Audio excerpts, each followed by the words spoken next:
You should be saving for the future, but savings accounts suck, and investing can be scary. We combine the ease of savings with the real returns of investing. We call it Save Vesting, and it's only available in our new app, Stairs. Stairs offers 4 to 6% returns, no fees, and you can withdraw anytime. Do your future a favor. Visit StairsApp.com today.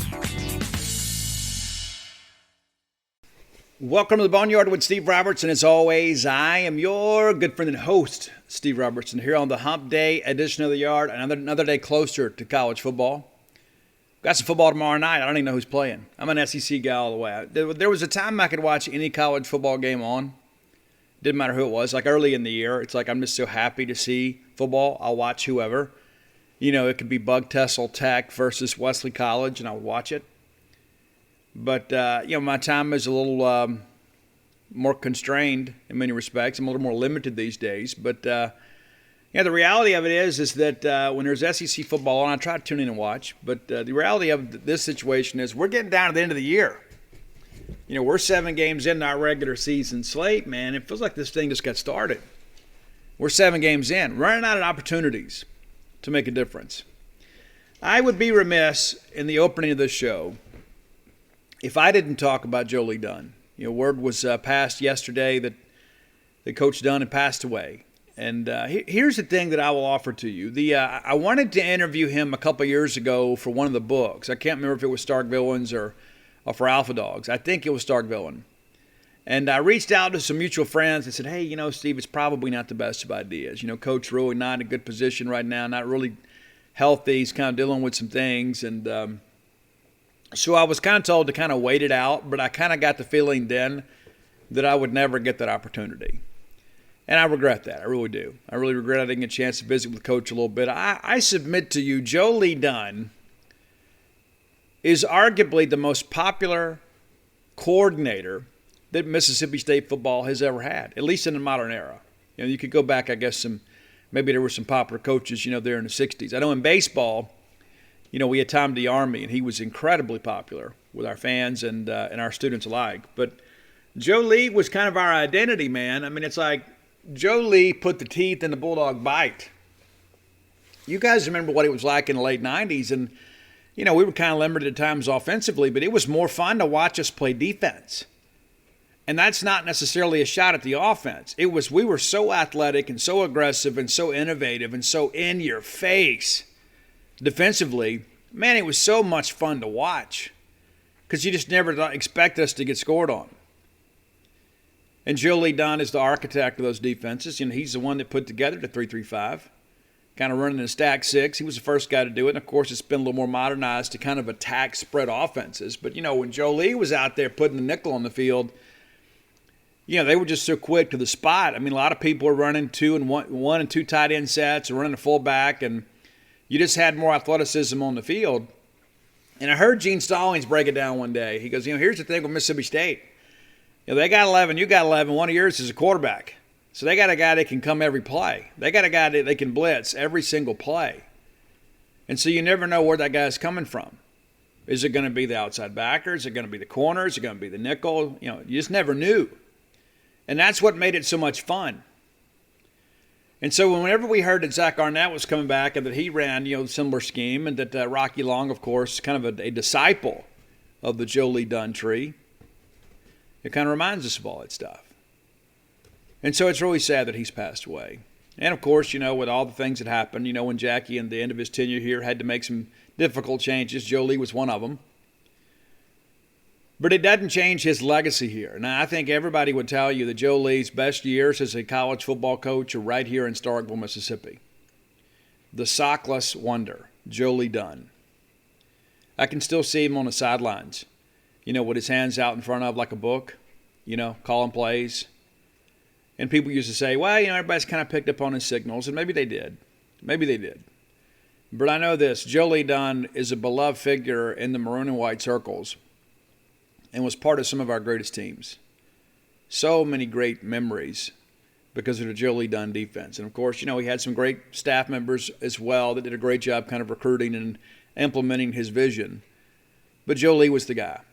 And, of course, he came here, after being the interim coach at Ole Miss. All the things that happened up there. And he was an interim guy, of course. They had to make a coaching change in the summer due to some NCAA issues.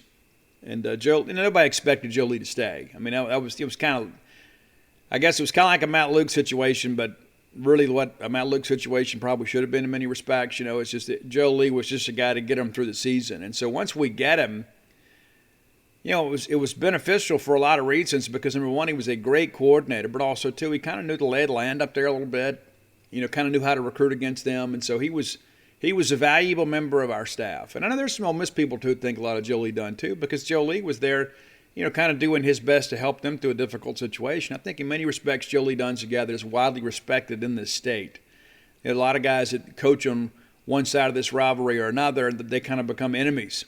And they stay that way. It's just like, like the fact that Terrell Buckley's up at Ole Miss, it kind of bothers me. I mean, the guy's from my hometown, So I wish him well. I just don't wish them well. But I think everybody kind of wished Joe Lee Dunn well.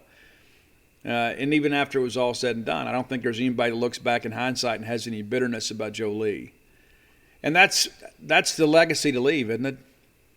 I mean, honestly. I mean, of course, we all have enemies in some respects. I probably have more than most, but the reality of it is Joe Lee Dunn passes away as a guy that that served a lot of people well, brought a lot of great memories to a lot of people, and dies as a guy with fond remembrances that people look back at him and his time here and other places and say, you know what, we really like that guy. That's a lasting legacy. I love the fact that one of the greatest quotes attributed to Joe Lee is, hey, when you blitz, somebody gets to play their fight song. And it's true. Either we're going to get them, they're going to get us. But the thing about Joe Lee, and I heard him speak years ago, and I want to say it was before the 2002 Egg Bowl, may have been 2001. But anyway, I heard him speak on the old, the rubber chicken tour they do in the summer. And Joe Lee made a comment. He goes, here's our deal. He said, we're going to hit the quarterback. And in some games, you want to come out and you want to hit the quarterback the first time that he drops back, even if it costs you 15 yards. You want to go set the tone. We want to go hit the guy and let them know that it's going to be a fight. And I think that's what Mississippi State people really gravitated to. I think we like the fact that this is a guy here that, he knows a little bit more than maybe other people do. And he's our guy. And he brought some real toughness and a blue-collar appeal to that defense. It was more indicative, I guess, of who we think we are. And so he gave us a little more bite. And so, Joe Lee, thank you for that.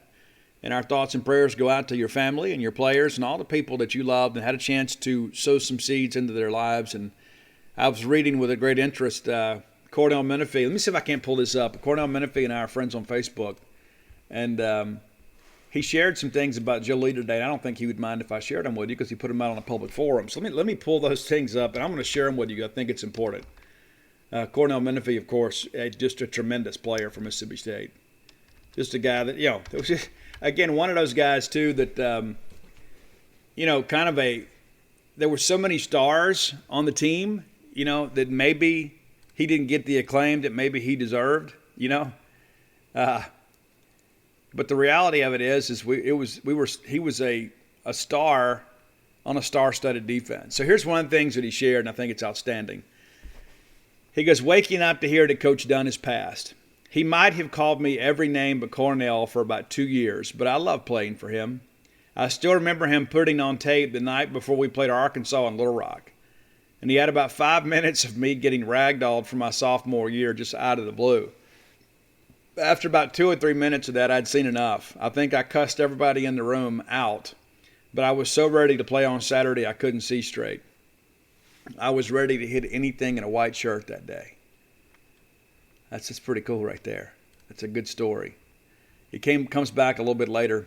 He shares some pictures, he and Joe Lee, and all this stuff makes me sad. It really does. Makes you think of a simpler and happier time in many respects.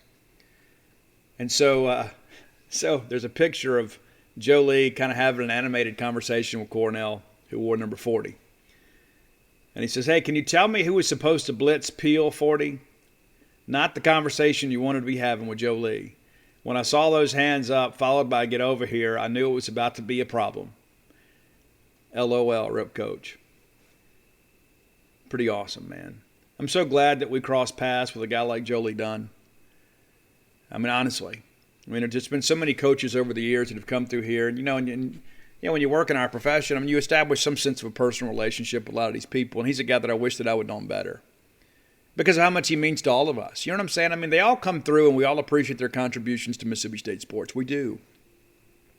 We really do. Even if it doesn't work out, we appreciate, the effort, and we appreciate, the passion, the commitment, to make Mississippi State better. We do. But Jolie did. Jolie did get it done. And, of course, we don't go to Atlanta without Jolie, not to mention that great 99 defense. I mean, it's just ridiculous the numbers that we put up and, among the nation's leaders in most statistical categories. And I remember, years ago before message boards were really a thing, there used to be, a bulletin board with the Atlanta Journal-Constitution called Access Atlanta. And I know I'm dating myself. Many of you probably remember that. I remember Willie Blade's sister Toriana was pretty prolific over there. So they had Access Atlanta, and they had like an SEC hub, and then there was like, a message board kind of for each team. And I remember specifically a South Carolina fan one day that came over to the Mississippi State board. He made a comment. He goes, "Man, I love to play opponents after they played Mississippi State." He said, because the injury report is long because Mississippi State brings the wood every Saturday. And that's the reputation we had. It's the reputation that we wanted. I think in many respects we're kind of getting back to that. But Jolie Dunn was responsible for every bit of that. Jolie Dunn gave Mississippi State an identity within the Southeastern Conference. You did not want to play Mississippi State. You did not want to line up and have to deal with the madness of Jolie Dunn. You just didn't want to do it. And so I just wanted to take some time today to kind of share some remembrances of a great coach and a great man that served this university and this football program well through some great years at Mississippi State. So if you have a connection to Jolie Dunn today, my heart goes out to you. And again, thoughts and prayers to his family. Let's thank our good friends at Bulldog Burger Company. Love those folks too, man. Love going in there. Yeah, I had a friend of mine reached out and said, "Hey, what should I get?" And I said, I don't think you can go wrong anyway. They have the salad. They messaged me back and said, "That is the most substantial salad I have ever eaten in my life, and no, I didn't finish it." That's what it boils down to. I like eating fresh sometimes too. Sometimes, it's like I'm on the road a lot, and you guys are probably like me too. You kind of live on the go. Like sometimes you get a little too much fast food, and you're like, "Oh, man, just don't feel good." And you want something fresh. That's what that BLT salad does for you. You go to Bulldog Burger Company and you have that BLT salad. You can get it grilled, you can get it fried. I love it. I've had it both ways. You will too. And it is very substantial with the portions, which that is kind of the, par for the course at Bulldog Burger Company. You always get more than you pay for at Bulldog Burger Company. While everybody else is kind of cutting back portions, cutting their French fries in half. No, not at Bulldog Burger Company. You get your money's worth when you go to Bulldog Burger Company. 3 great locations to serve you right here on University Drive in Stark Vegas, Gloucester Street there in Tupelo. That is a beautiful building too. And the brand new one, the baby, right there on Lake Harbor Drive in the Ridge and Flowwood area. Go by and check them out. Tell Ian and you that I said hello. Tell Ian, hey, Steve Robertson sent us in here. We just wanted to tell you hello. I like Ian a lot. He's a great guy. I've known that guy a long time. Got to know him through Bulldog Burger Company. Guy's a wonderful guy. Go check them out today. Get the spring rolls as your appetizer. It'll make you and everybody around you better look. And, of course, get that chocolate shake to go. You'll be glad you did. Bulldog Burger Company, the place where people go to meet. MEAT. All right, let's talk about a few things that are making some people uncomfortable. How about that? Right? I'm not scared to shy away from difficult topics. And so let's talk a little bit about this IHL vaccine mandate. I'm not going to talk about vaccines. Okay, I'm not going to tell you whether you should get it, you should get it. Not my business. What you do is your business. And I know I've had people message me in the past, say, "Steve, you need to be stronger about this." No, I don't. No, I don't. I love everybody. The vaccinated, the unvaccinated, the clean, the unclean. I love you all. And I'll never tell you how to behave. But a lot of people have been concerned about, there's this IHL mandate that says that all university employees under the direction of the IHL have to be vaccinated. So people wonder, well, what does that mean? What does that mean for us, Steve? Well, I'm going to do my best to explain to you. So let me share with you the statement that was released by your university. Sid Salter, of course, penned this out. He is kind of the Mississippi State scribe. Loves Sid to death, man. The guy was a great writer. He still is.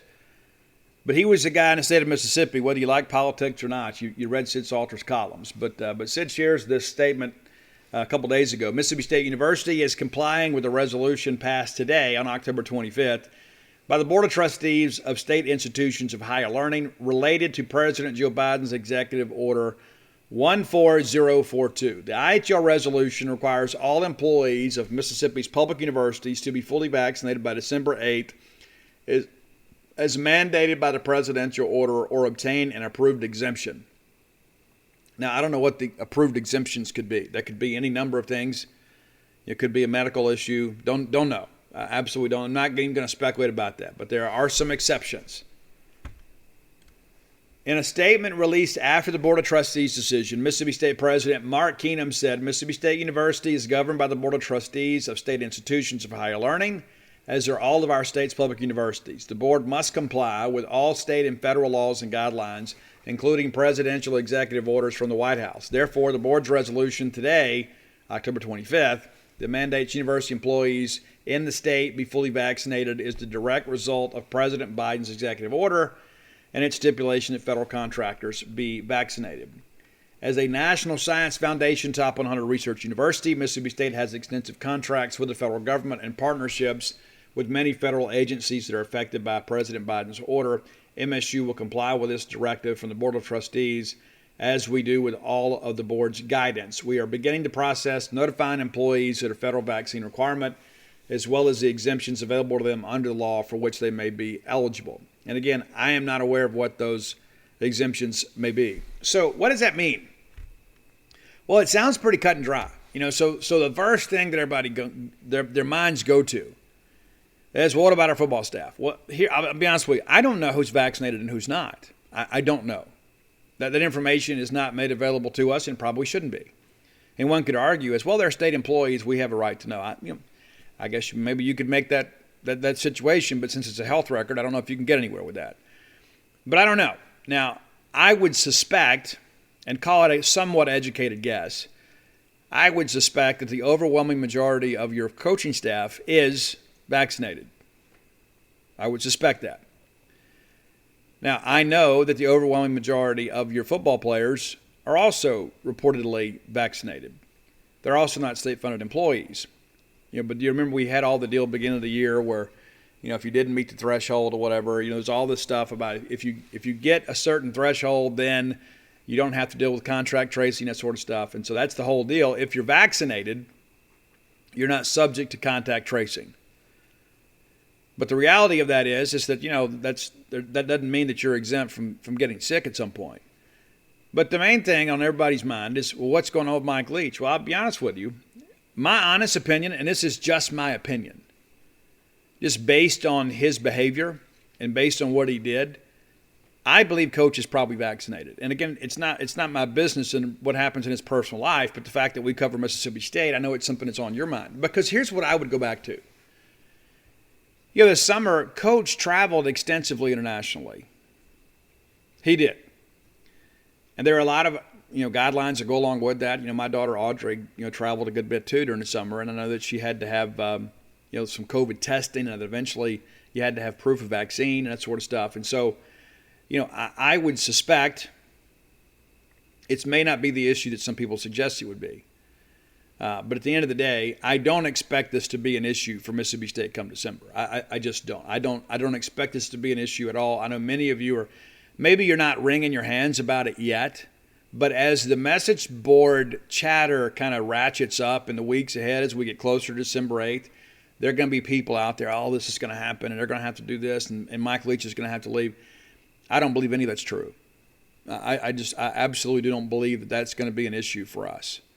And so I'm telling you this now to kind of get out in front of this. And again, I haven't talked to Mike about it. Mike Leach has been very, very, very candid about if I was vaccinated, I wouldn't tell you.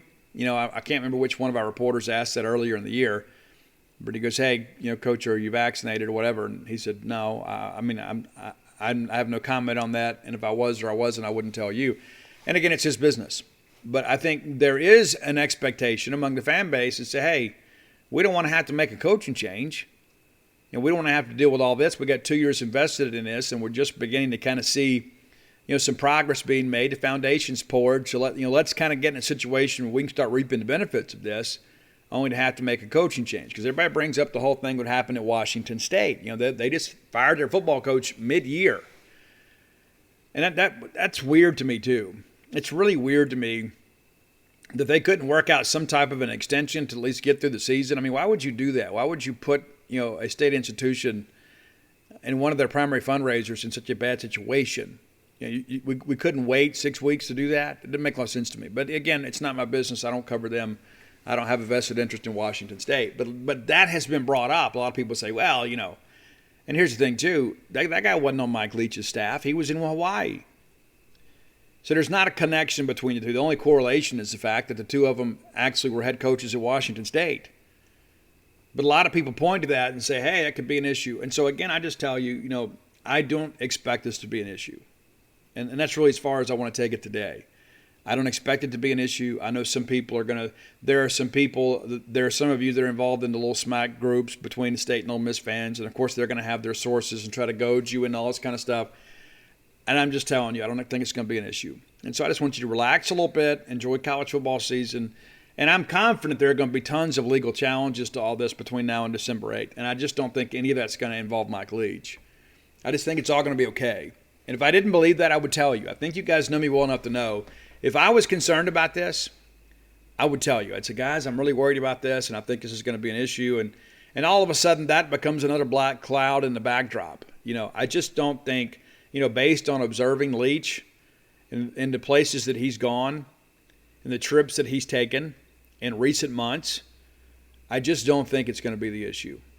I just don't. And so let's move on from that, because I wanted to share that because I know that's been a popular conversation as of late. I've had some people that have messaged me incessantly about this because they don't really want to make a coaching change, and they love Mississippi State. So it's like, if we do make a coaching change, who are we going to get?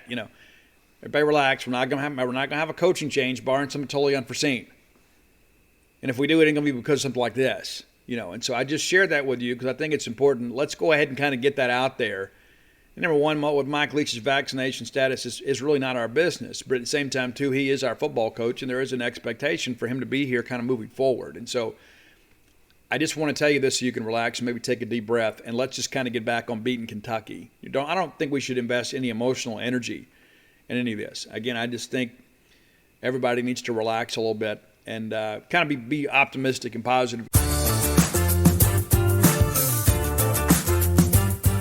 If you've never played a game that's so much fun it's impossible to put down, then you've never played Best Fiends. Best Fiends is the best Match 3 style mobile puzzle game out there. It's basically an action-packed adventure and a brain-boosting puzzle game all rolled into one. Most of the Match 3 games on the market are just the same old format with different colors.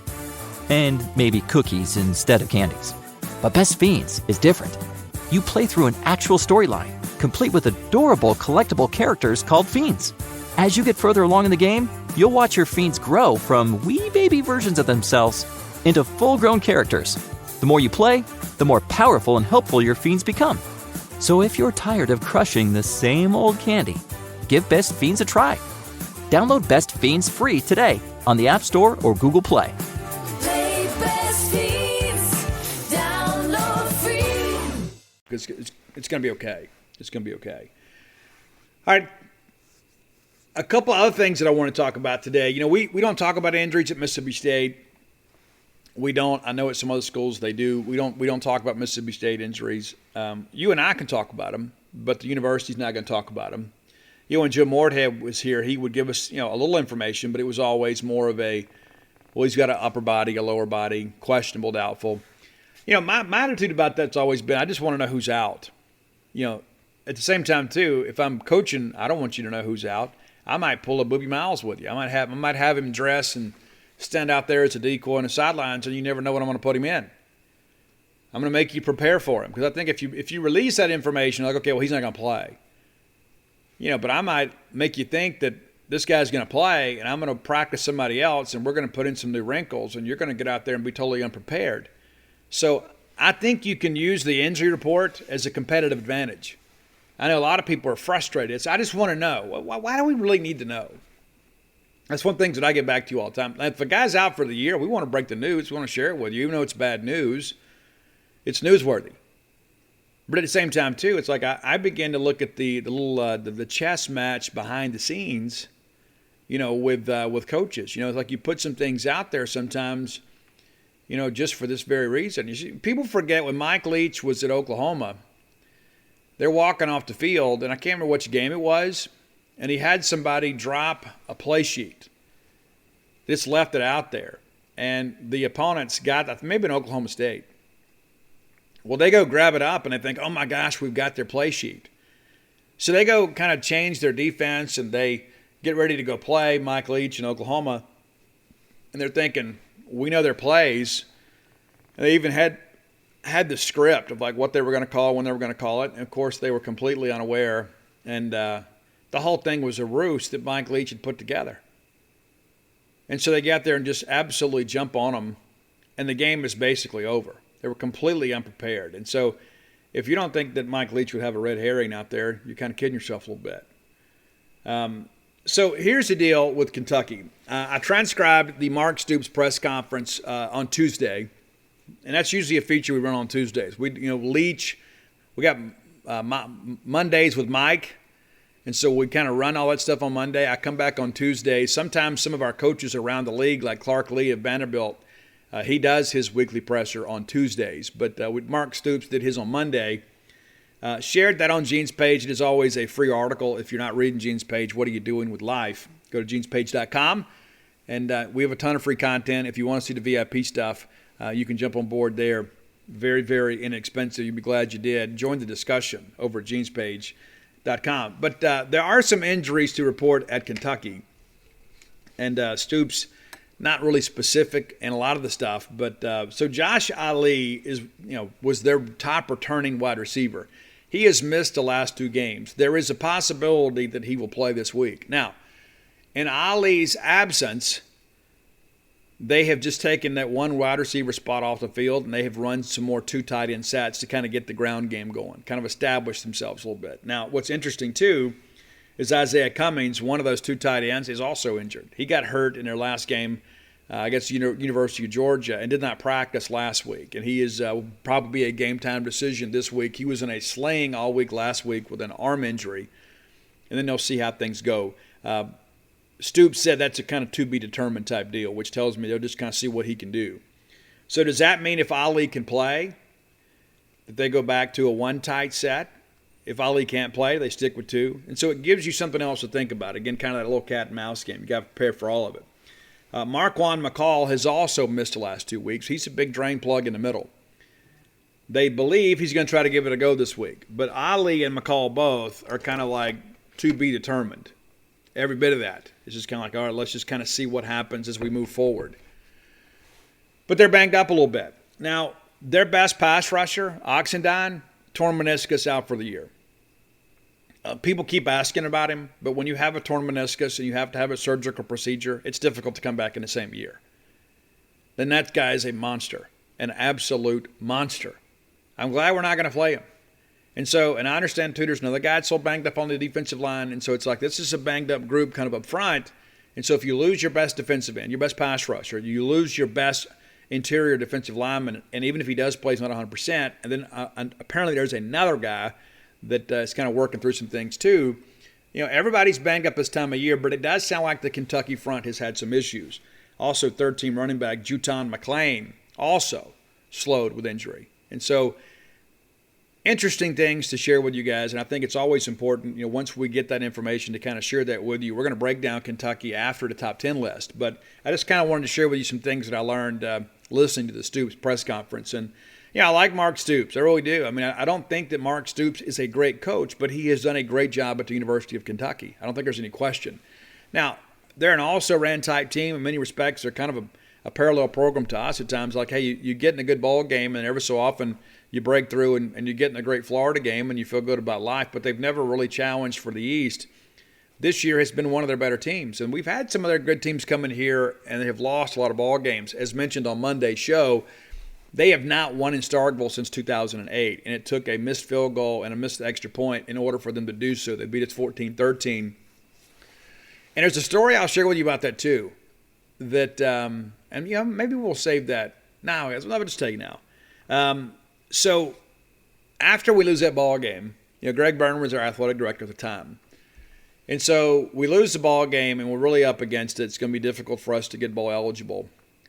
And that Sunday, Greg Byrne and some of the staffers are up at the Bryan Building, and that's back when the football staff still had offices in the Bryan Building before the Seal Junior Complex was built. Of course, that happened once Dan Mullen got here. And so they look out the window, and football's not there. And it's like, well, what's the deal? It's like, why are we the only ones walking around feeling bad about this? We just lost a gut-wrenching ball game. It's really got us up against it. We got to sweep. We got to beat Arkansas and then go on the road and beat a really good Ole Miss team at their place to have a shot at being bowl eligible. And then there's nobody in the football office that morning. And it's just, it was kind of indicative of kind of the direction, the way things were going. We'd had the good 2007 year, and good's a relative term considering what we had endured the rest of that decade. But that's just one of those things, too, that, I'm a competitor, too. If I'd gotten beat like that, I would just say, I'm going to go figure out a way to beat Arkansas, and we'll start game planning for Ole Miss because we got to win both of those two ball games. But, of course, it didn't work out the way we'd hoped. In many respects, it ended up being a good thing for Mississippi State because we brought in Dan Mullen, who ushered in a new feeling of winning that we had not seen in generations. But that was a ball game, too, that was really one that really changed the direction, landscape of Mississippi State football. A lot of people point to that 2008 Egg Bowl and say that was it. But the first step down that path happened the Sunday after that 14-13 loss to Kentucky. That's what kind of got the conversation going. And then we go to Ole Miss and get absolutely shelled and didn't show up and didn't compete. And I remember talking to a staff member, I won't say who was on the football staff at the time. Said after the 2008 Egg Bowl, that Greg Byrne, and I think Mike Nemeth and everybody was in there, and Byrne turned to all the staffers, all the administrators, and said, hey, let's give Coach some time with his team. And they said when everybody turned and walked out, he knew they were fired. He said because that had never happened before. That Greg Byrne had always kind of hung out in the locker room until everything was done, everything was packed up. And when they gave Coach some time with the team, and he said just the way that he said it, he knew that the goose was cooked. And so there you go. That's the story. So let's move ahead. Time for the top 10 list, brought to you by closewithblair.com. And that's close, C-L-O-S-E, with Blair, B-L-A-I-R. If you're looking to refinance your home, and a lot of people are, and maybe some of you haven't even considered that opportunity yet. So you know what? I don't want to mess with it. Got this and got that.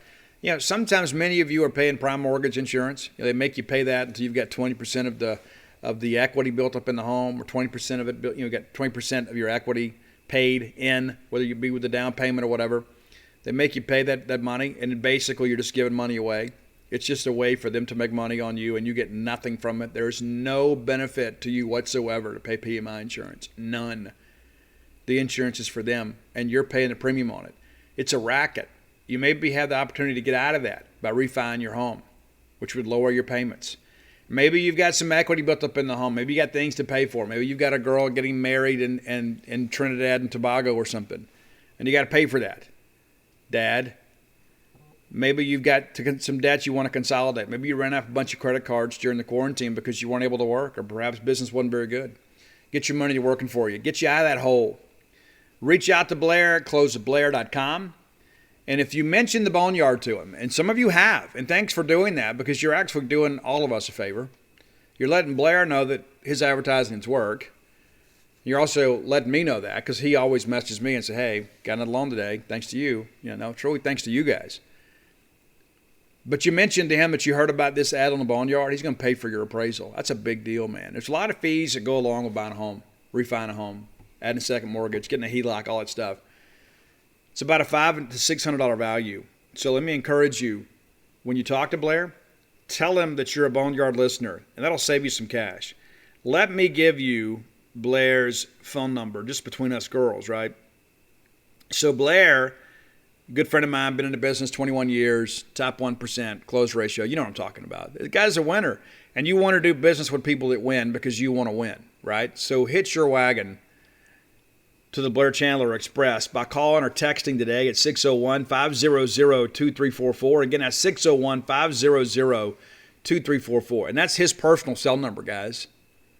You're not going to sit behind a voicemail and have your call just kind of wait and then flashing for 3 days, and then some subprime lending loan officer gets back to you and it's like, oh yeah, I've been meaning to call you. No, that's Blair's cell number, guys.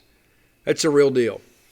You've got an insider in the industry, and now you have direct access to him. Check him out today, closeatblair.com. All right, so Blair is a jam band guy. I know he's thinking, he's getting all excited right now. Steve's going to play one of my lists. No, I'm not. But next week, I'm going to try to do one of Blair's lists. Our music is different, and it is. I love the guy to death, but I'm going to try to do one of his lists next week. He always says, hey, can you do this? Can you do that? He goes, and we had a funny exchange last week. He texts me, and he goes, man, I'm going to get you listening to some good music if it kills me. And I said, well, you'll have to start listening to some first. So, that's my friends. But, I love Blair to death, man. And so anyway, Blair will like this list, even though it's not one of his old jam bands, We're going with one of the great bands of the 90s that they kind of like flew under the radar a little bit, and then all of a sudden they would pop up and have a huge hit, and everybody's like, oh my gosh, I love these guys. Then they would kind of disappear for a while, then come back again. It's the band Live. We talked about them recently on the show. And I said, you know what, I'm going to do Live today. You guys love the 90s rock anyway. Those lists always kill. Always. Now, I don't think that Live is going to catch Poison or Soundgarden or anything like that. But I think this will be a great list. Now, for me, we talked about first favorites and all that stuff. I had heard, Mental Jewelry, the first real album under the moniker Live. But what's interesting is the album Throwing Copper. That's the one for me. Like a lot of people kind of got into Alice in Chains because of the Dirt album, which is an iconic record. For me, Throwing Copper was the one that kind of allowed Live to pass over from kind of an obscure band to more of a mainstream alternative rock band, which I know that's kind of an oxymoron, alternative and mainstream. But alternative rock was the mainstream in the early to mid-90s. So here is the top 10 Live songs. Not live as in performed live, but the band Live. Number 10, it's the Dolphins Cry. Like this song a lot. Ed decided to, cut all his hair off. But Dolphins Cry is a cool song. They've matured a little bit, I guess. But lyrically, I think it's one of the better songs in the catalog. And when you listen to it, pay special attention to that. There are some songs like you just get caught up in the guitar riff and the bass line. You know what they're saying. This is one you need to pay a little attention to. Number 9, this was a big hit. Big hit for them. One of the last big hits in many respects. And, they had a handful of albums that had come out and done pretty well. And this is where I really thought things kind of began to fade a little bit. Music was changing. And that's just kind of part of how life works for all of us. It's like, you're good one day and the next day you're kind of a has-been. And how great is it to be a has-been? Because it meant at one time that you were something rather than being never was. But, they had Mental Jewelry, and then, Throwing Copper comes out. And things were great. And then Secret Samadhi comes out, and they got a little more, and I think maybe they kind of pushed away from the mainstream rock radio thing a bit. But the first single off the Secret Samadhi album was Lakini's Juice. It's very different for them, but I dig it so much. I love that guitar riff on it. The album is very eclectic in many respects, so it's very different. If you know Throwing Copper, Secret Samadhi is different than that. Dolphins Cry also was off the Distance to Here album. Dude, that was the fourth album. We have another song off that album coming up a little bit later in the show. Okay, and it's the next song. How about that? It's Run to the Water. I dig this one too. It's got a great build to it. It kind of starts out kind of slow and almost acoustic in many respects. It's got a great bed that kind of rolls you into the song. But Run to the Water, a great tune. And again, lyrically, I think one of their better tunes. And Ed is a great songwriter. I don't know if they always had the best hooks. You know what I'm talking about? Like, there are just some bands out there, it's like you have no idea what they're singing about. But the song and the music is so good, you love it. I think sometimes Live struggled a little bit with having that great guitar hook, that great guitar riff that pulled people in, and really was kind of dependent on the content of their lyrical content. So Number 7, this is a song that has been on our top 10 list before, and it's the song Turn My Head. And love this one a lot. I think you will like it too. It is also off the Secret Samadhi album. I think it's the second single off of it. And it actually, I think, probably got a little more airplay because it is more rock radio-ish, where Lakinia's Juice was a little more alternative, shall we say. Okay, so now we're getting to me. I think there is a debate about the second half of this list. I don't think there is any debate about the top 6. Now, I have a deep cut at number 6 off the Throwing Copper album, and there have been times this has been my favorite live song. I love listening to this in the car. I can just imagine them recording this live. It's different today where you can overdub everything. It's a much different day and time today. But I can just see these guys in the studio. I love the video. I love how Ed hollers on this one late. Like when all of a sudden it's like they're just jamming and he feels it and just kind of yells. It's almost like a tantric scream. But it's the song White Discussion. And this is one of those songs that they had never intended to be a single. I think they were pretty much done with that album cycle. But the album could just continue to sell. And they were, part of some great tours out there. And so the fans kind of pushed this issue. Fans wanted to hear it live because it is such a cool song. And so we're getting kind of inundated with that. So eventually they released the song as a single. But it was just kind of like, again, the end of the album cycle. And so people were kind of like, oh, I thought this was something brand new. It's not. But White Discussion, an absolute banger off the Throwing Copper album. Number 5, and there's a lot of Throwing Copper left in this list. There are a handful of albums they'll look back at that era. They're great from start to finish. We can talk about Jim Blossom's New Miserable Experience. We can talk about Dishwallace, Pet Your Friends. But this is one of them. They didn't have the acclaim as, say, Nirvana, Soundgarden, Pearl Jam. But this was a great album. Kind of like that Candlebox album. You know what I'm talking about. It's like there are just some albums you put them on and let them play. This is one of them. But the first single off of the... and I may be wrong about the order on this, about which single was released, so let's just kind of move on from that. But it's the song Selling the Drama. Selling the Drama, a great tune. And then number 4, I'm almost positive this was the first single off the album, now that I think about it, is All Over You. That was like their back. Because, we saw them, after the Metal Jewelry stuff that was on MTV and 120 Minutes and things like that. And all of a sudden they were on the radio regularly. And you're like, hey, maybe I need to go check out this new album. It's getting a lot of airplay. And that's how things happened back in those days. You didn't have Twitter or an Instagram account where you could kind of promote if you had something going on. Unless like... Rolling Stone or Hit Parader magazine ran a feature on you. A lot of people had no idea what was coming out unless you just happened to walk by Sound Shop and see Tide, and he'd put it up on the wall. Hey, new releases coming soon. That's how it worked back then. I'm from the 1900s, kids. It was a lot different deal back then.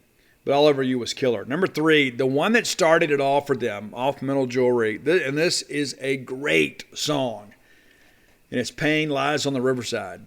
Absolutely love the song. It's like we begin to think about, there are a lot of bands that kind of have a slow build and a slow burn. That's kind of how it was for them.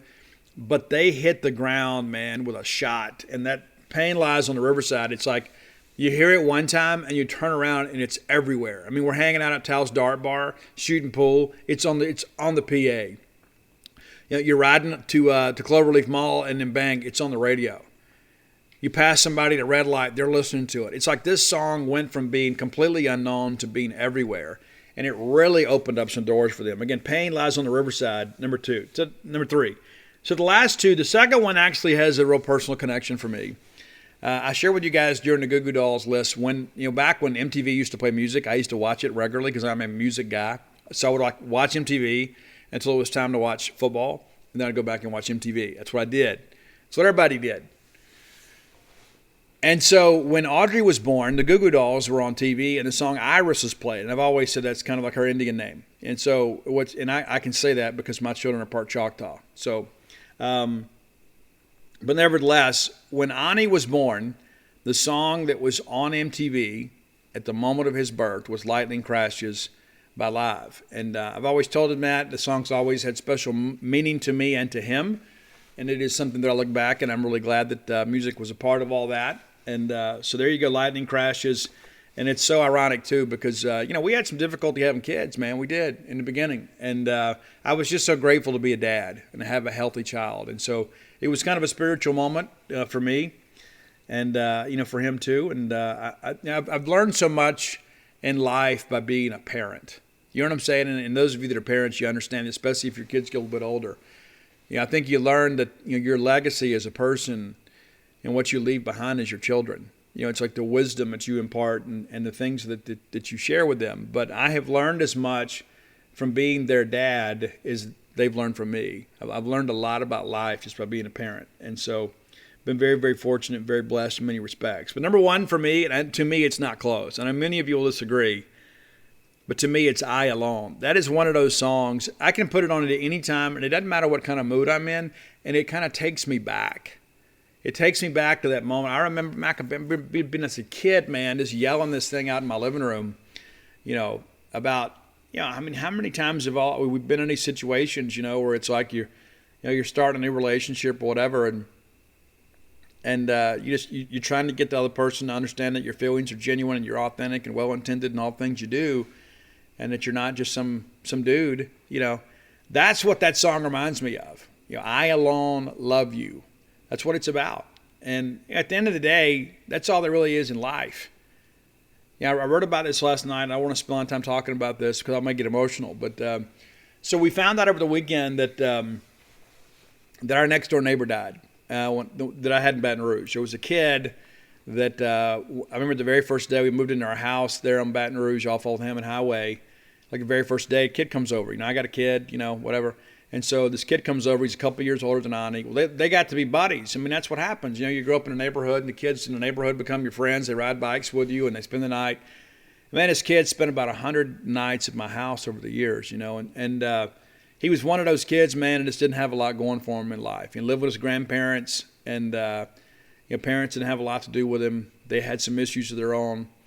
And it reminded me a lot of myself, because I was a kid that was pretty much raised with my grandparents until I was 8 years old. And so I saw a lot of myself in that. And sadly, he died over the weekend of an overdose. And we haven't had a connection with him in a long time. But it's one of those things, too. It's like, on a lot of levels, it's very, very disconcerting. It reminds me, too, also how precious my recovery is. That I was raised under similar circumstances and things worked out totally different for me. And I think a lot of it had to do with the love that was around me. And to see, your child, even though Ani's 26 years of age now, to see him lose one of his childhood friends, it's difficult. It really is. It's one of those things you look at and you want to shield your family from that as best you can, but you can't. We have such, drug addicted stuff happening around us every single day. And I'll share this with you. I get the opportunity to speak to a lot of people about recovery, and I'm very, very grateful to do it. I have a lot of people that have reached out to me, and, sometimes we talk and sometimes we don't, but I do my best to respond to everybody. And I had some discussions this week with some people about it, and it's like everybody's expecting a silver bullet. It's like, there's a magical phrase that we can say, like abracadabra or something that will change everything. And at the heart of all of it is love. Is everything you do is got to be centered in love. Because when you deal with addiction, there is the absence of love, and a lot of it is self-love. And then when you're an addict, you believe that nobody could love you or forgive you, that you're just so far gone. And you think, oh, well, that'll never happen to my kid or my spouse, whatever, but you're wrong. It could absolutely happen to you. And so it all has to start with love. It can't always start with, you're going to do what I tell you to do. Everything's got to come from love. And again, I don't want to share all that time with you, but it's been an emotional couple days, for me kind of navigating through all that stuff too, just because, when you try to be an adult and you try to sow some seeds in a young person's life, you hope to see those things come to fruition and that they find somehow a better life than perhaps that their parents gave them. And that was kind of the case. It's like we did the best we could, but in the end it wasn't enough. And that's something that we have to live with. All right, let's move along now. Let's take a longer look at Kentucky. This segment of the show brought to you by Campus Bookmart.net. Campus Bookmart. You go by C. Stan the Man, Miss Kathy Brown, lovely, talented Susie. I will be there on Saturday before the ball game from 11 to 3. If you want to come by and say hello, get some books signed, talk about the football game, we can do that. And you can see Susie up close and personal. Also of note, If you can't make it to town, or perhaps game day shopping is not really something that you're interested in, you can visit them on the World Wide Web, courtesy of Al Gore's Internet at www.campusbookmart.net. And let me encourage you to use that too, because I believe in shopping local. I know it's easy to go, go deal with Fanatics or Amazon or whatever, or even get stuff on eBay. It doesn't work out well a lot of times. Deal with people that know what maroon looks like. It's Campus Bookmart. And by being a loyal Boneyard listener, we'll give you a phrase that pays. It's BSR, which stands for Beautiful Steve Robertson. And that'll get you free shipping on all orders over $50. Any order less than $50, absolutely incomplete. So again, that's campusbookmart.net, promo code BSR. Let's talk Kentucky. You guys ought to be familiar with them. We play them every single year.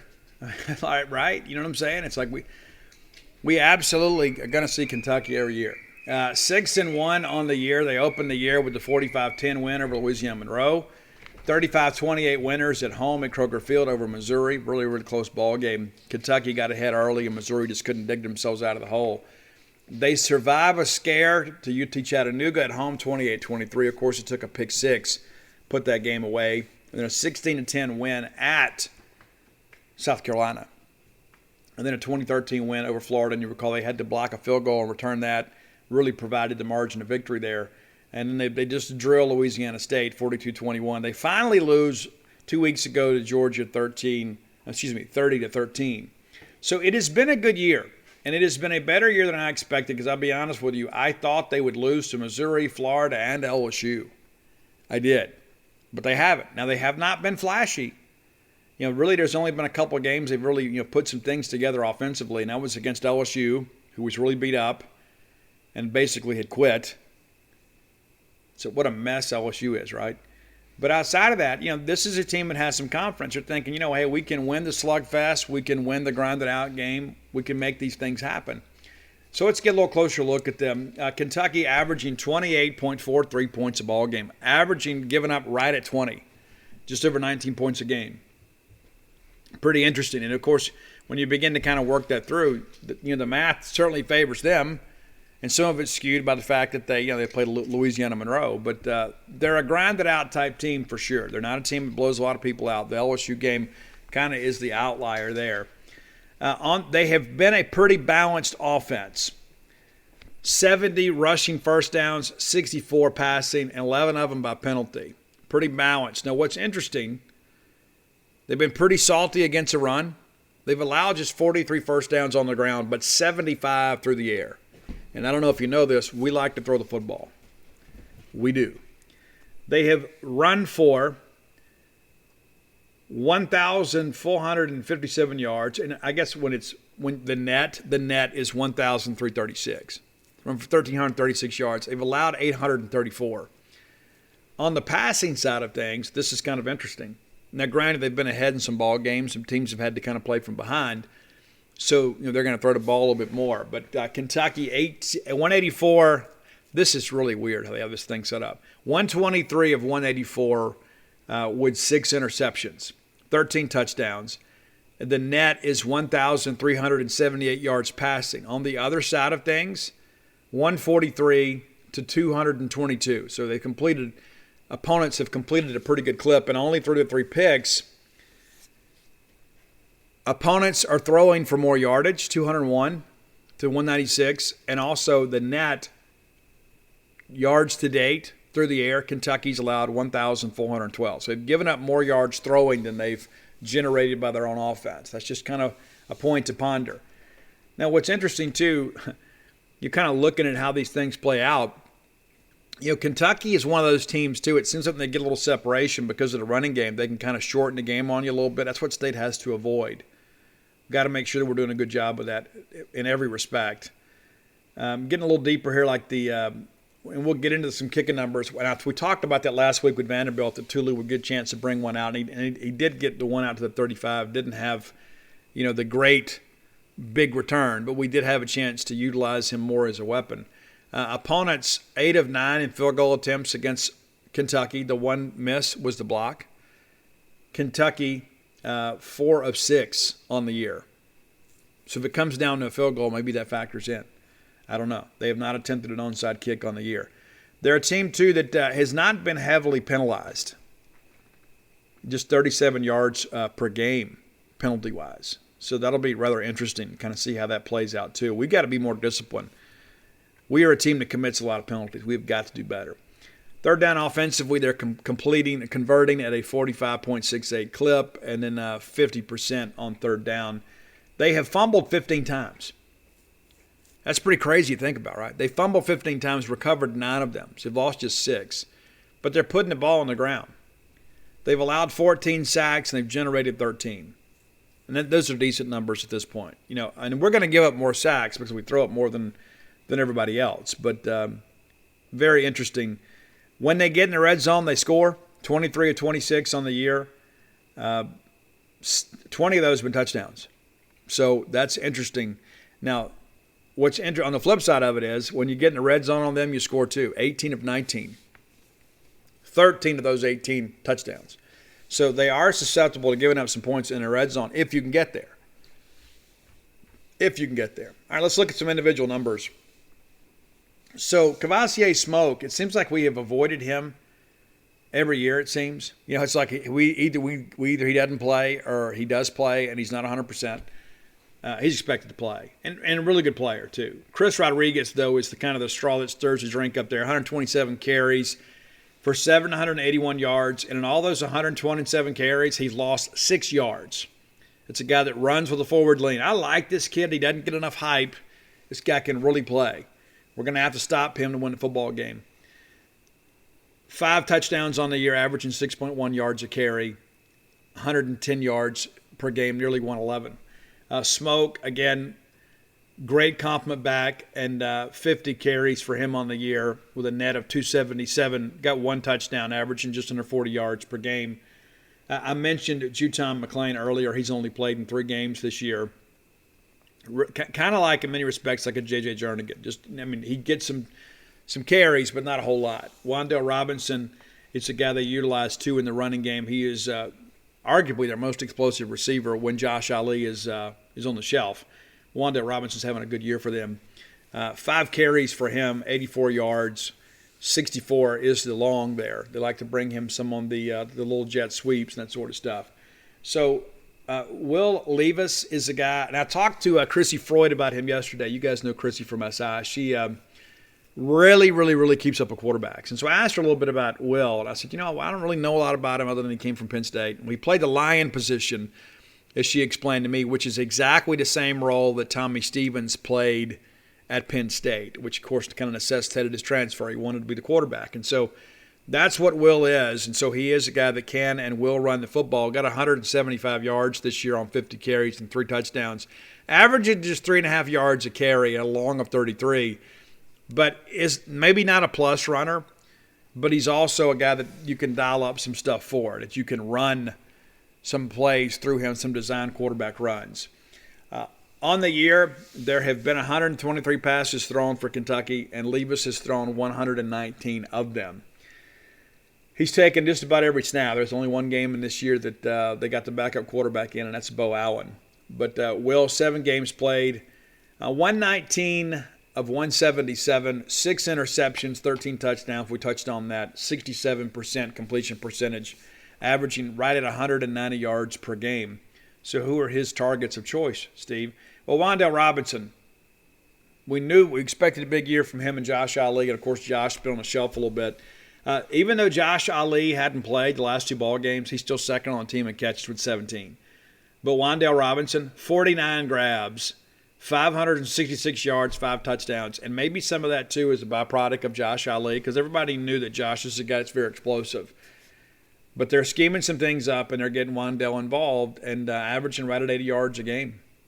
Pretty good numbers. There are only 5 players on the team that have double-digit receptions, which is in stark contrast to us. I mentioned Isaiah Cummings earlier as a guy that missed practice as the secondary tight end. He's got 6 catches himself, and one of those being a touchdown. And so, interesting to say the least. But number 1 and number 6, that's Robinson and Ali. Those are the receivers to watch. And I think we match up pretty well with those guys. They will likely move some things around to kind of get them paired up on a safety at times.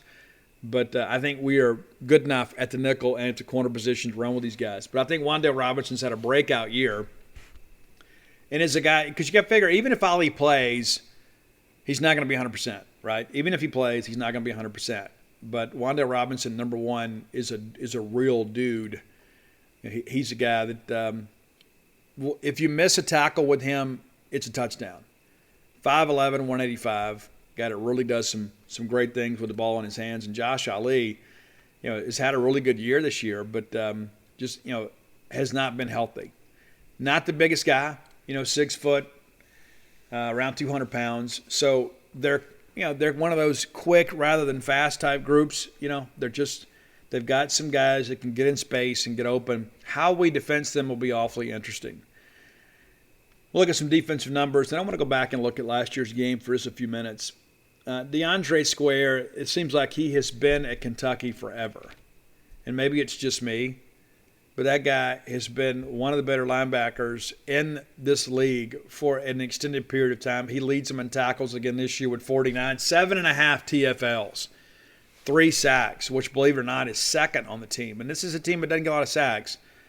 J.J. Weaver, 3.5 sacks on the year, leads the squad. J.J. Weaver wears number 13, another outside linebacker. They're very active linebacker groups, and that's kind of what we've learned to expect with Mark Stoops. Jacquez Jones, the former Ole Miss Rebel, having a big year for him too. 46 tackles for them, 2 of those for a loss, 4 pass breakups, 3 quarterback hurries, and again, an athletic linebacker group for sure. Going to see some delayed blitz. Going to see some stunts. They're going to try to get those backers into the backfield to disrupt things. Yusef Corker is another guy, too, that's having a pretty good year for him. 40 tackles for them. Safety out of McDonough, Georgia. Kentucky always seems to do well in Georgia. They always seem to do a good job kind of recruiting that area.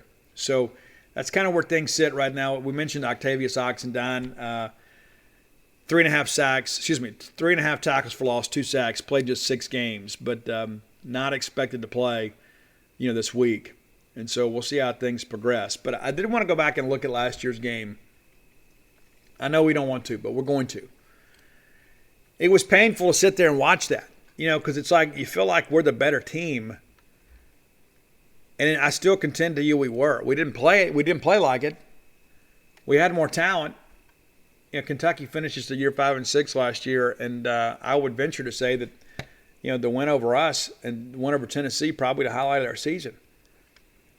But let's go back and look at this because I want to look at these numbers again because I think it's important.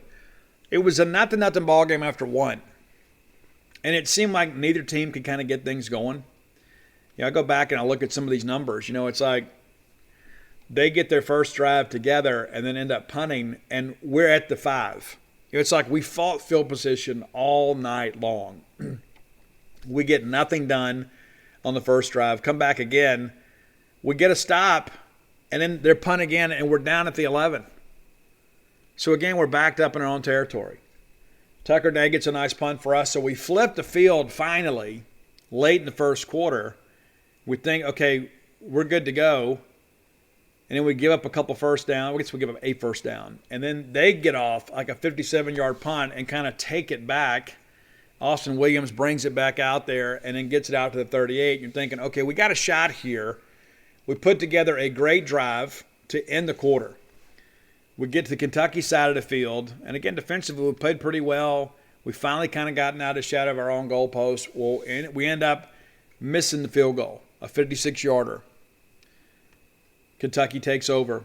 And it's crazy. They're doing absolutely nothing offensively. On this drive, we get Rodriguez for 3. There's a sack. And the next thing you know, Terry Wilson on 3rd and 13, we lose contain, and he runs 51 yards down to the 14. I mean, they're getting ready to punt.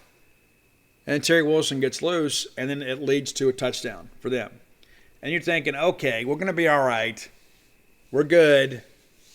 Everything's going to be okay. It was a fluky type thing. We made a mistake. We put together another nice drive and end up having a punt. And this is Tucker Day gets hurt in the ball game. Reed Bowman has to take over. But, we put together a decent drive and just felt like, we weren't going to be able to put the ball in the end zone.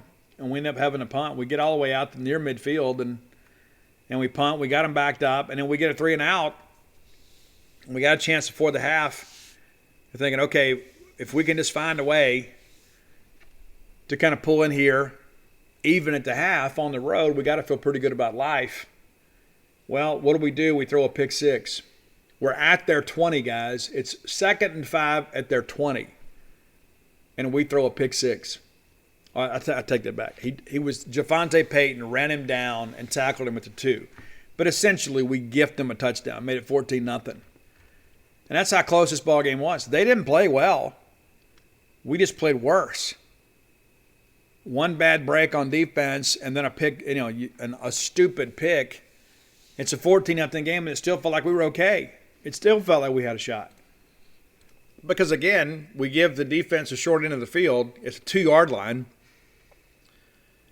after the interception. And it's like the defense, outside of one play in the first half, kind of dominated the game. So you felt like even at 14-0, we got a shot. Well, then we absolutely could do absolutely nothing offensively after this. We go 3 and out. I think we actually went for it. We did. We went for it on our 34 and didn't make it. And then we get the ball right back. Fred Peters comes up with a fumble recovery. We're putting a drive together. We get out in their midfield. What happens? Pick. Interception. Get the ball back. Can't do anything with it. Get another punt. They go down, and we get them hemmed up here. And I still don't quite understand how some of this stuff works, but we get the safety. That's when they had they snapped the ball over his head, and he kicks out of the back of the end zone, so we get the safety. And then we get a chance, we get the ball back. It's like it's 14-2. We're still 2 scores down, but you think, okay, maybe that'll get us going. No, it didn't. We get a great punt from Tucker Day, the highlight of the day. Tucker Day, 66-yard punt. Gets them down to the 2. You're thinking, well, the defense is playing. We can get good field position. Well, we do. We do get good field position. And we're kind of rounding down to the end of the third quarter. Will Rogers is in the ballgame. And Kyle and Hill couldn't get anything done. Complete to Kyle, and incomplete here. And then we complete to Austin Williams. It brings up a first down. So it's like we're in plus territory, about to enter the red zone. And you think, okay, if we can just get a touchdown here, we're in this thing, get a stop, anything happens, we throw a pick. So then, they put some things together. We get a big sack, end up getting a punt, get a chance to kind of crawl back in the ball game. And again, Tucker Day with a 62-yard punt. I mean, again, this is like, the Tucker Day highlight reel. That's all we had working for us. Pretty interesting to see how this thing kind of plays out for us. KJ throws another pick. This is we're all backed up again, fighting field position. We throw a pick. It's a pick six, touchdown. Makes it 21-22. And I go back and look at this stuff over and over and over again. It drives me crazy. And even at 21-22, we start putting some things together. And we give it back-to-back sacks on 3rd and 4th down. When the blood was in the water, Kentucky pounced. They absolutely did. They ended up kicking a field goal late to kind of bring the margin to at the end. But we were absolutely pathetic in this ball game. I tried to get Mike Leach talking about it a little bit, about how, does it actually give you a little confidence to know that last year it really wasn't what they did to us, but it was our own inability to execute. It wasn't that they dictated terms to us. We didn't play well. Look at these numbers. KJ was 36 of 55 with 4 interceptions and sacked twice. And Will was 9 of 15 for 43 yards and 2 picks. Terry Wilson, the quarterback from Kentucky, 8 of 20 for 73 yards. That's it. And guys, they ran for 84 yards in the ball game. 51 of that on one play from Terry Wilson. So you mean to tell me that we could give up 73 yards in the air and 84 yards on the ground and lose by 3 scores? Now, everybody's like, oh, look at this Kentucky defense. Guys, it was our own ineptitude that cost us this ball game. And maybe that's one of the reasons that I'm so optimistic. Of course, it's the last football game Colin Hill ever played at Mississippi State. 7 carries for 17 yards. 15 receptions for 79 yards. And then, of course, we had the little outburst after the ball game. Nobody touched the football more than Colin Hill and KJ Costello in the center. Malik Heath had 6 grabs. Austin Williams 5. We moved the ball around a little bit. 275 yards in the air. You think, well, Steve, that's not a whole lot. Guys, 73 yards passing and 84 yards rushing for Kentucky. You can do the math yourself. We gave them the football game. We did. I don't care what anybody says. There's no way you can look. Well, no. We blew it. We did. What anything they did, we did it. We had 18 first downs. They had 10. It's incredible to me to look at these numbers in hindsight. We outpassed them by 202 yards. They had 157 yards of offense. Guys, we just held Vandy to 155. Let that sink in for a second. We held Vandy to 155 yards on Saturday. We gave up 157 last year to Kentucky. You don't think we should be confident about this game? We absolutely should. It tells me that Zach Arnett's kind of got a pretty good idea what they want to do offensively. That makes sense to me. Maybe it doesn't make sense to you, but it does to me. So it's like we look at this Vandy game and say, man, the defense dominated. And Kentucky gets 2 more points. 2 more yards? But it's because of the fact that we gifted them all those touchdowns, mainly on offense. Guys, it's a 24-2 ball game, and they essentially had 1 scoring drive. Maybe it's just me. I think we should feel good about the ball game. It's going to be here. We're going to wear the M over S on the helmets. We're going to honor the baseball team, and we're going to feel pretty good about life. Should be a great crowd. Tickets still available. 6 p.m. kick. You need to be here. If you hadn't made plans to get here, you need to get here. I think we're going to win the ball game. I'm just going to tell you now. I think we're going to win the ball game. I think we're playing better than them right now. I think we have some confidence. And you look at it and say, you know what? Well, Steve, they're 6-1. They're right. Yeah, absolutely right. And I think they will get our full attention as a result. I think if I'm a Mississippi State Bulldog, and you go back and look at that film from last year, then you know what? We gave this game away. The only game in Mike Leach's career where no offensive points were scored for his team. You don't think that guy's going to be focused? Not to mention, if you win this ball game, you know what changes for us? Everything. Everything. This fan base, our feelings about the team. Because there are a lot of people that have this guarded optimism, right? Because you're thinking, oh my gosh, we have to get the ball game. Whatever we do, we got to get the ball game. If we could just find a way to beat Kentucky or Arkansas or Auburn or Ole Miss and then beat Tennessee State, we know we're in the bowl game and then we're kind of back on track. We were hoping to be 7-5, but if we beat Kentucky, it kind of opens up some other things for you. Beat Kentucky and then you know you got Tennessee State in your back pocket. Well, that's 6, and you got 3 more games out there. And let's say you pick off 1 or 2 of them, all of a sudden, wait a minute, we're really in a lot better position than we expected to be. I think we'll probably end up around 7-5. But if you win this ball game, all of a sudden everybody can relax a little bit. It's like everybody's kind of white-knuckled this whole thing ever since we lost to Memphis in a season that we knew that it was going to be difficult to get bowl eligible. We're like, oh my gosh. And then you see Arkansas beat Texas and Texas A&M. You're thinking, oh my gosh, we're going to get killed up there. I don't think anybody feels that way today. We still may lose up there, but I don't think anybody is nearly as high on Arkansas as they once were. It's a long season. But you win this weekend, and now all of a sudden it's like even the people that are just kind of enduring football season can begin to enjoy it. It's like, oh man, what a relief. We know we're going to be 5-3, heading down to the Final Four. We got Tennessee State in our back pocket. Can't take anybody for granted, but you know what? If we can't beat an FCS team, we don't deserve to go to a bowl game. But the reality of it is this is the biggest game probably the Mike Leach era at Mississippi State to date. I don't think there's any question. And, of course, you win this one, then the next one gets to be really big. Because then all of a sudden people are like, well, wait a minute, Mike Leach has kind of got this thing going a little bit. Yeah, they had a bad loss early in the year, but they beat A&M, top 10 team. Alabama couldn't do that. State did it. Well, you beat Kentucky. Only Georgia's done that. That's not to say that State's on the level of Alabama or Georgia or A&M at this point, but the bottom line is that we're an improving football team. And a win this weekend would be pure evidence to prove that. That's what's important about this weekend. It's not just the step towards bowl eligibility. It's the fact that it kind of legitimizes the path that we're on in many respects. I think we're a better football team. And I think we're playing at home, and I think that we're going to be motivated probably more so than we were because of last year. And then we had some things go right for us last week. I want to share with you guys, too, if you hadn't heard already, there was no danger of Will Rogers not playing last week.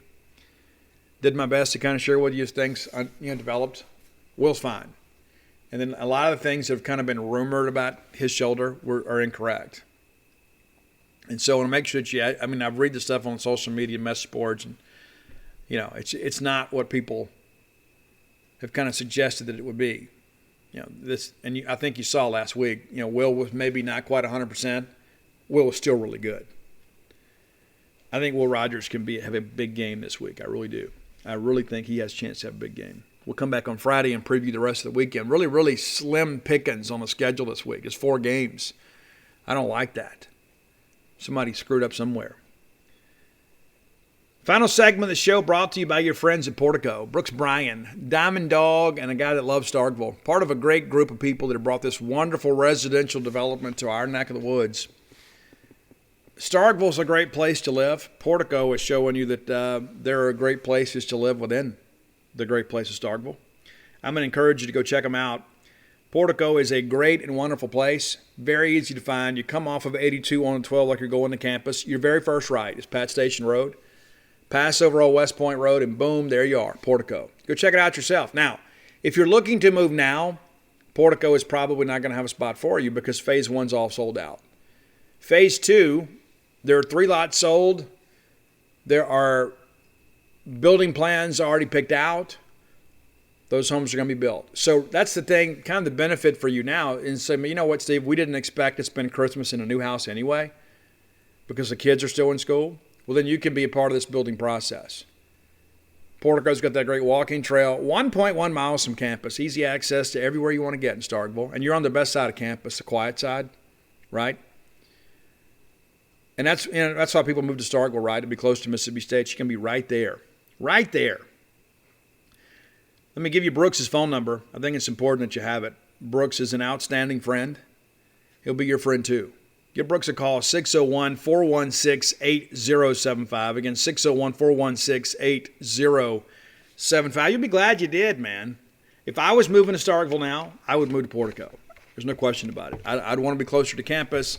I'd want to be in a neighborhood. I love living out here in the sticks, but every time I got to make that drive to town sometimes, it's a little bit of an inconvenience. It'd be nice to be right there, right by the neighborhood market and all that stuff. And if I want to just run to campus real quick, I can, Very, very convenient.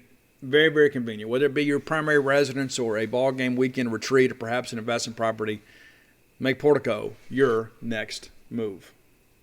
All right, in honor of Joe Lee Dunn, let's talk about the 1999 win over Kentucky. People forget how big this was for us at the time. Mississippi State 7-0 coming into the ball game.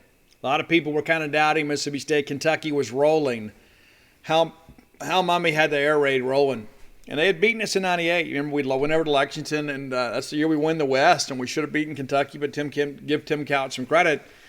They beat us 37-35, I remember correctly. But 99, we get them back at our place, and we played on a Thursday night ESPN deal. Pretty crazy to think about. It's one of those things, too. We had the number 1 defense in the country and really, really struggled offensively in this ball game. We knocked Dusty Bonner around just a little bit. But, we just were not in a good position most of this ball game. And I think when you go back and look at these numbers, Kentucky kind of dominated the game. It's like, I guess it was, 7-5 or 7-6. And they block a punt and then go for it. And it makes it a 12-7 game for Kentucky. And it seemed like we were chasing our tail the whole night long. That's just kind of how it felt. We get to 19-14, with a Justin Griffith, touchdown. And Justin Griffith, Koki, man, he was incredible for us, man. He was a pro out of McGee, Mississippi. But it's 19-14 at halftime by Kentucky, and it just kind of felt like, we're a play away. We can make something happen. We just struggled to make it happen, though. It was like all night long, we were pretty stingy, and, of course, we give our defense a short end of the field a couple times. They end up getting a big field goal to make it 22-14, and it just kind of felt like, we're going to have to go for this and go for two. James Whalen, of course, the big guy for them, had 11 catches for them. He was a tight end. We just simply could not cover. Absolutely could not cover. Set an NCAA record that year, receptions by a tight end. Just and phenomenal guy. But I want to take you guys to this thing. So it's 22-20 late. Kentucky leads, and we have missed a field goal. We had a chance to kick a field goal, and Scott Westerfield misses it. Defense holds, and so we get another shot. We get another chance at this thing. We get the ball back. Matt Wyatt is taken over for Wayne Madkin, who is injured in the ball game. Matt Wyatt, you may know him as Radio Wyatt on Twitter.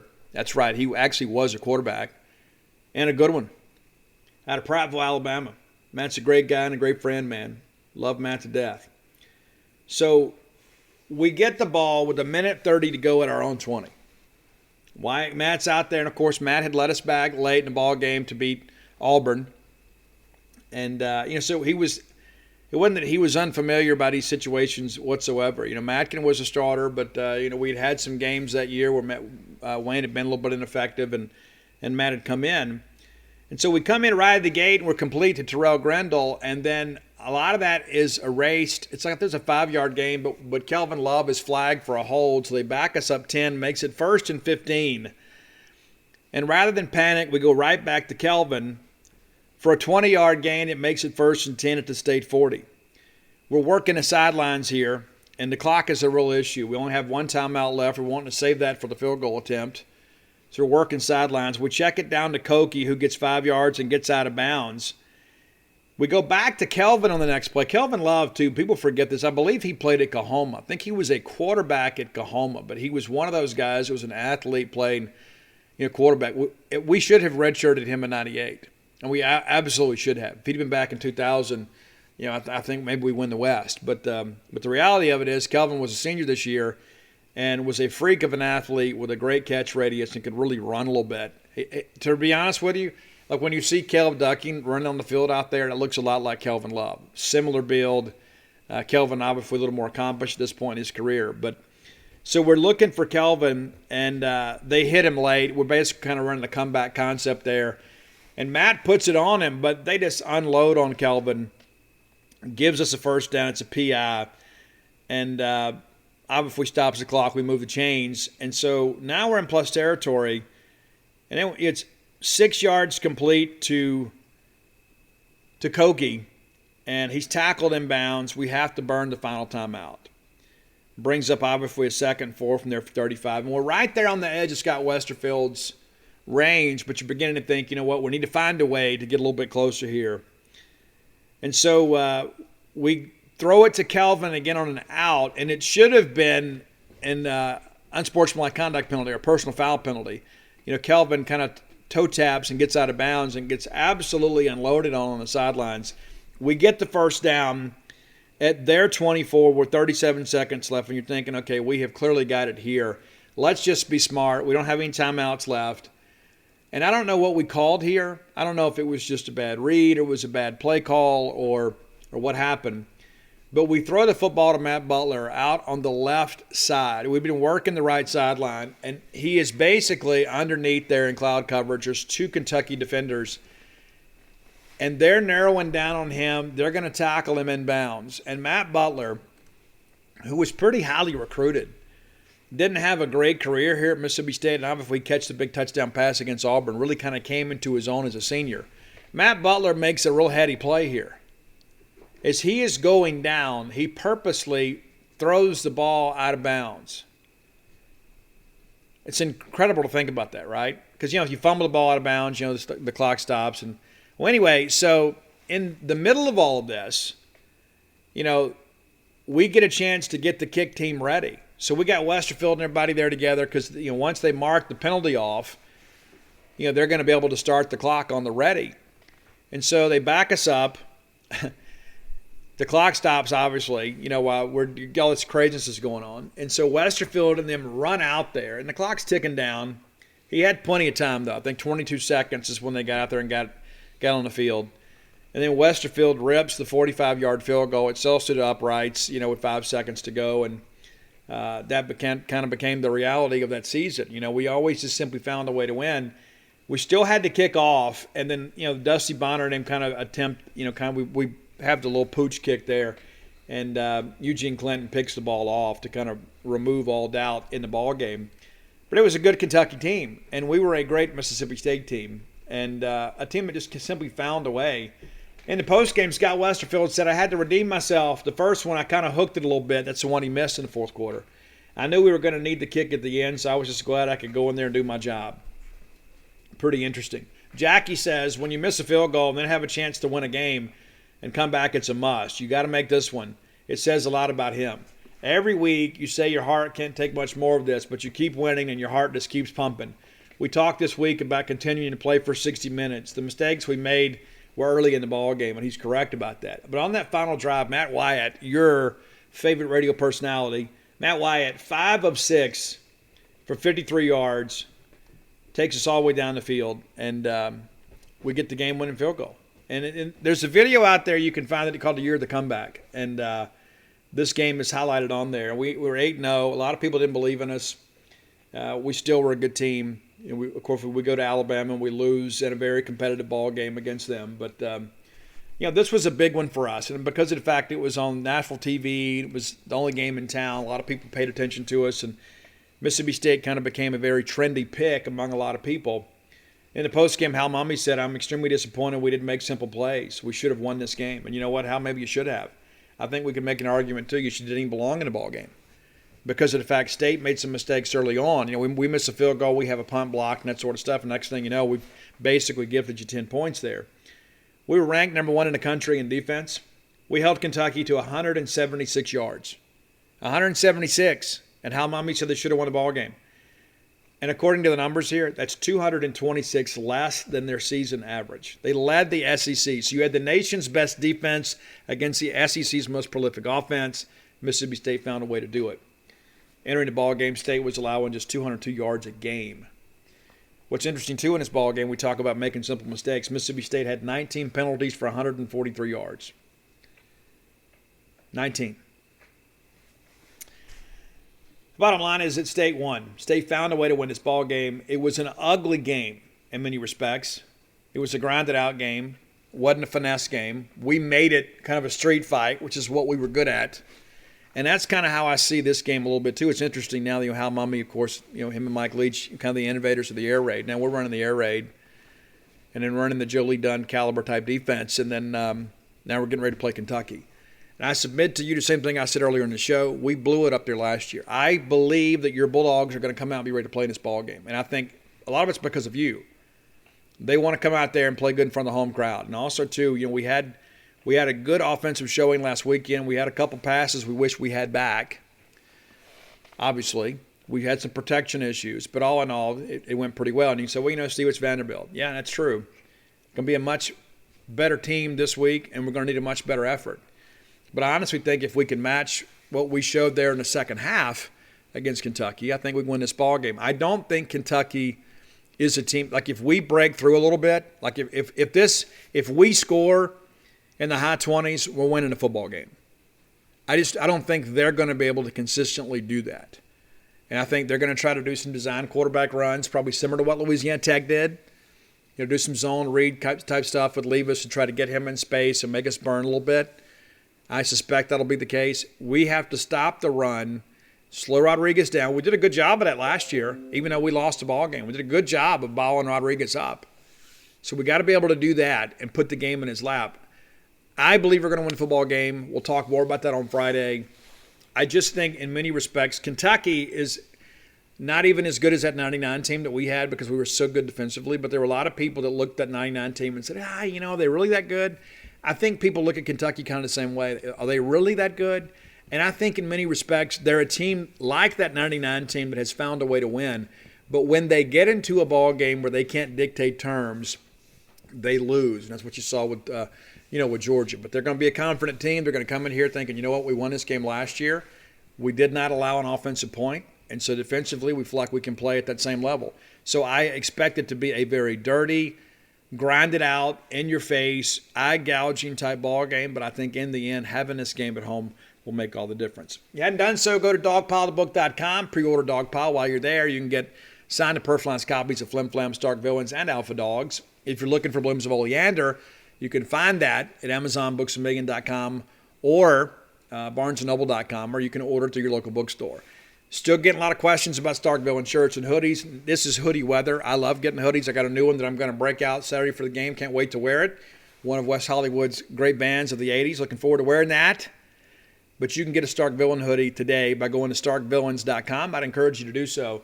Love seeing you guys around supporting the brand. Until next time, let's all live our lives in a way we'll make more friends than enemies, and people can see a difference in the way we live.